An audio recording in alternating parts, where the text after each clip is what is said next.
I was cast out by my comrades, exiled, forced to wander the frozen wastes.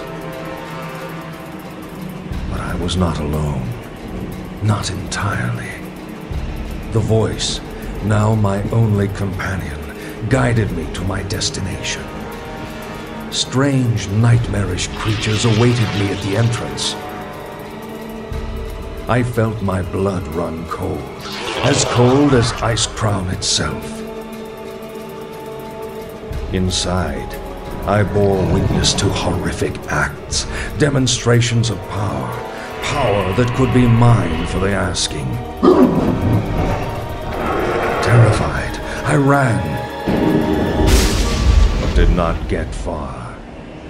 All too soon, my choice was made. Too late did I realize that such power does not come without a price.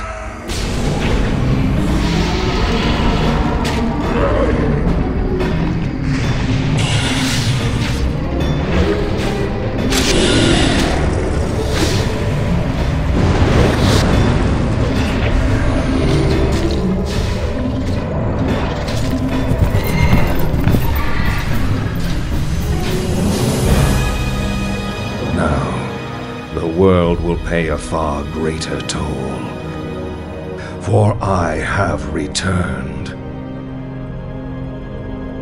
I am Kel'Thuzad.